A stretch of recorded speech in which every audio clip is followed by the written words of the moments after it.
Depende. Un espacio para hablar de salud desde diferentes puntos de vista. Todos los sábados una cita obligada con invitados especiales y una activa participación de la audiencia. Conduce el médico infectólogo Jorge Calderón.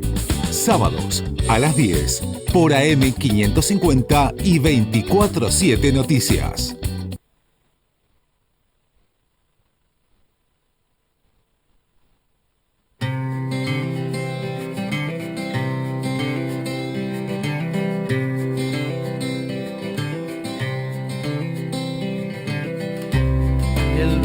Sea blanco, que el negro sea negro, que uno y uno sean dos, porque exactos son los números.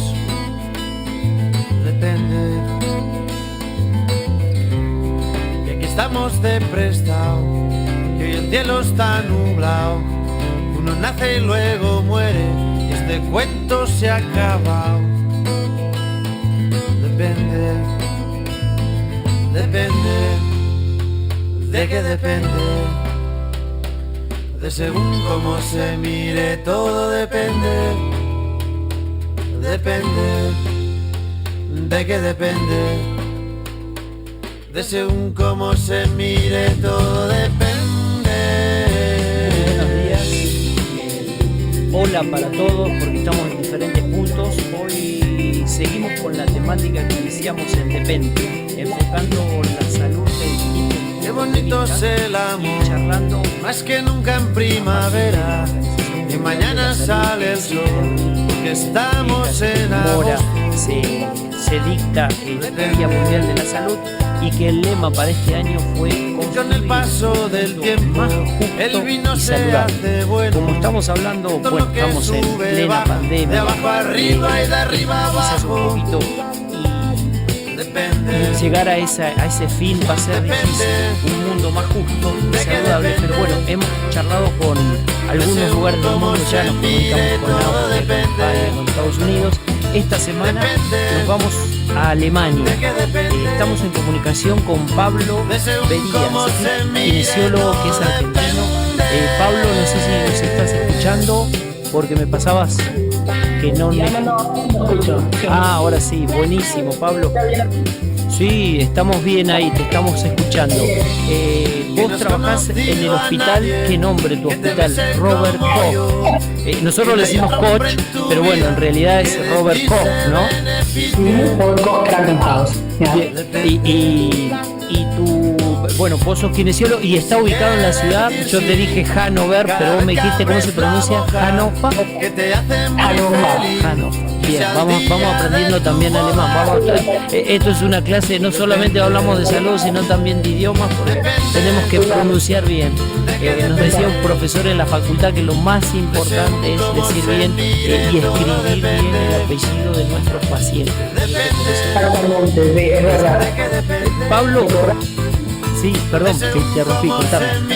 No, también de recordar el nombre del paciente, es importante. Sí, fundamental. Vos sos kinesiólogo, contanos, sos de Argentina, ¿de qué parte de Argentina? Soy de Buenos Aires, de la provincia de Buenos Aires. O sea, no de la capital, sino de la provincia del sur, del conurbano bonaerense de Banfield. Ah, buenísimo. Nosotros, bueno, estudiamos en La Plata, así es que conocemos bastante la zona sur del Gran Buenos Aires. Sí, la intención de invitarte es fundamentalmente para que nos cuentes cómo es el sistema de salud por un lado y cómo lo estás viviendo vos a esta pandemia, todo eso en la segunda parte. Contanos en Alemania, bueno, en tu ciudad, en tu hospital, ¿cómo llega la gente al servicio de salud? ¿Cómo, es decir, sean niños, mujeres, adultos, hombres? La intención es que nos digas cómo se accede, qué sistemas de salud hay allá. Pues el sistema de salud que hay aquí es un sistema de salud público. Lo que se dice es un sistema dual, o sea, es un sistema que por un lado es el sistema público estatal, que es el 85% de la población está integrado en ese sistema, y un 15% está integrado en un sistema privado. y así se va manejando, digamos, el sistema de salud aquí en Alemania a través de esos dos canales, ¿no? De la parte privada y de la parte estatal pública, digamos, que es la que aglomera la mayor cantidad de pacientes. Digamos, el 85% de la población está asegurada por la parte pública, del sistema de salud público. ¿Y cómo se accede para la parte pública? Es decir, yo tengo que pagar, se descuenta de mi sueldo o no, o es sin costo. Desde el año 2007 hay una nueva ley en Alemania que todos los ciudadanos alemanes tienen que estar asegurados, digamos, con un seguro médico. Tener un seguro médico es una obligación, digamos, de cada ciudadano, y hay diferentes maneras de acceder a eso, ¿no? O sea, si uno tiene un trabajo, entonces a través del empleador, digamos, una parte, digamos, o completamente el seguro médico será pagado por el empleador, se descuenta del sueldo, naturalmente. Si no, está la posibilidad de que el Estado pague, digamos, el monto que es necesario para entrar al sistema médico. Digamos, el Estado paga también tiene que ver con si la persona está trabajando, tiene el acceso directo, digamos, a través del trabajo, que ese es a través del descuento del salario, y si no, a través del Estado, digamos. O sea, pero la obligación la persona está obligada a estar asegurada. No hay personas que no tengan un seguro médico. Y si no, hay una posibilidad de asegurarse privadamente, y esos son como casos específicos. Por ejemplo, los maestros aquí, o sea, profesores de escuela primaria y secundaria, tienen un seguro privado que es pagado también por el empleador, pero ellos lo hacen de parte privada y es un poco diferente, pero la forma, no hay una división de hospitales. Todos los hospitales son accesibles para todos los ciudadanos, digamos. Perfecto. Y una consulta sobre el tema de la historia clínica. ¿Cómo hay una historia clínica única o cada médico tendría su historia clínica de cada paciente allá?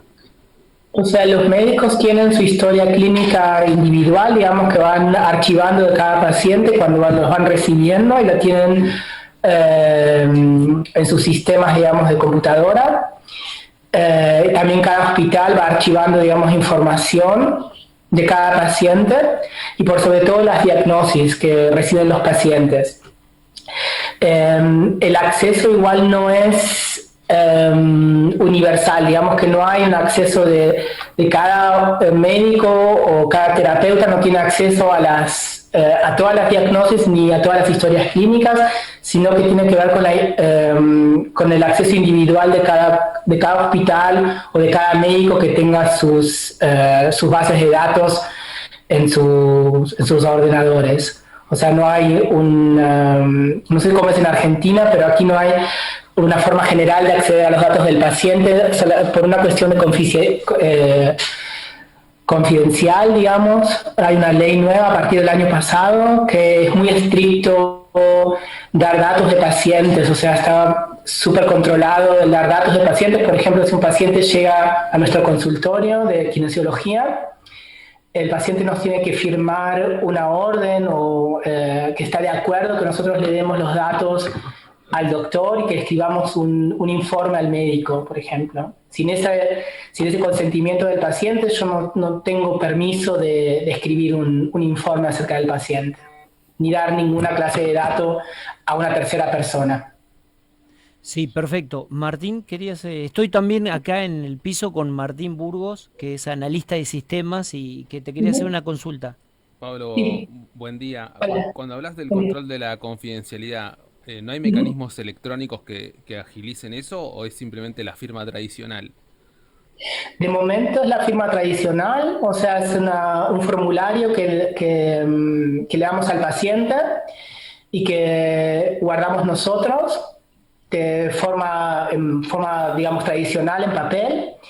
Con el tiempo se va a empezar a digitalizar todo eso. Es como empezó recién el año pasado con estas restricciones y muy estricto el control de los datos, entonces como que todavía no está agilizado en la parte, digamos, de hacerlo por una parte digital, pero se está en el camino, digamos, de digitalizar todo. O sea, de momento todos los datos de los pacientes en el hospital mismo ya está casi todo digitalizado, o sea que cuando yo tengo que documentar información del paciente, lo hacemos a través de un sistema de computadora que pertenece al hospital y que es confidencial también.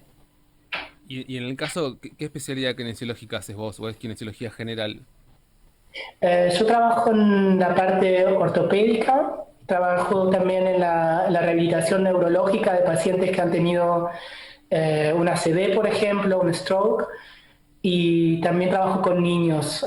Tengo una educación especial para trabajar con niños que han nacido de forma temprana y que tienen problemas de desarrollo. O sea, yo trabajo en el hospital y en el hospital mismo tenemos un consultorio donde vienen pacientes externos, que son los pacientes pediátricos. Los pacientes ortopédicos y los pacientes neurológicos los tenemos en el hospital, digamos, internados. Y en el caso de ese tipo de rehabilitaciones especiales, tipo neurológicas, ¿se están apoyando sobre alguna tecnología para rehabilitar? Bueno, tenemos diferentes, o sea, herramientas para trabajar con pacientes que tengan... Lo que pasa es que nosotros tenemos una rehabilitación que es una rehabilitación temprana, antes de que vayan a la rehabilitación general. Por lo tanto, no trabajamos tanto con diferentes máquinas o algo así que tenga que ver con la rehabilitación, sino más que nada con diferentes scores, qué es lo que tiene que poder hacer el paciente antes de poder salir de la clínica, digamos, de poder ser dado de alta en la clínica. Entonces, como que trabajamos con diferentes protocolos que, digamos, bueno, el paciente tiene que tener la posibilidad de poder levantarse de la cama por sí mismo, de poder sentarse al borde de la cama, de poder caminar, qué sé yo, 10 metros, de poder subir y bajar una escalera. Son parámetros que utilizamos para poder determinar si el paciente puede ser dado de alta o no. Bien, perfecto. Y yo un temita sobre el sistema de salud para cerrar y después nos dedicamos a la segunda parte que te queríamos preguntar cómo están allá. El tema de los costos. ¿Vos tenés idea más o menos cuánto se te descuenta vos para tu seguro médico o cuánto debería pagar yo? Si yo llego mañana a Alemania o a tu ciudad, ¿cómo tendría que yo para poder tener salud o para poder estar con el sistema, cuánto debería pagar? O sea, de forma privada, los precios cambian todos los años un poco, pero más o menos tienen que contar con un precio de 300 hasta 400 euros mensuales que cuesta el seguro médico. ¿No? Depende de cómo esté asegurado. Un estudiante paga mucho menos. Creo que ahora, en este momento exactamente no sé la cifra de los estudiantes, pero por lo menos de la mitad del precio. Y los adultos que tienen un empleo, el monto ese es descontado del sueldo, digamos, del salario, y puede llegar hasta un monto de 380 euros, 400 euros, más o menos. Bien, perfecto. Muchísimas gracias. Cuánto uno tenga de salario también, ¿no? Bien, bien. Esa era la parte fea, ¿no? Que tiene la salud, pero bueno, como para generar o para saber que en todos lados tiene un costo y que uno tiene, para poder acceder a los sistemas, tenemos que pasar por ese lado que no es tan... Sí, ¿qué me decías? Perdón, Pablo.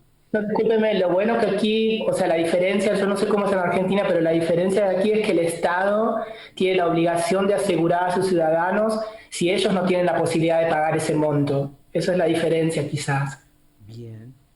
Entonces, Es la obligación del Estado tener a sus ciudadanos asegurados médicamente. bien. Yo me detengo unos segundos, voy anotando porque voy tomando nota para ir aprendiendo, ¿no? Porque si no, después la idea es escribir sobre esto y tener conocimientos de cada país. Ahora, si no lo cubre el Estado. Ahí está. Perdón, estoy anotando eso, estoy tomándote apuntes, Pablo. No es que te vamos a tomar examen, tranquilo.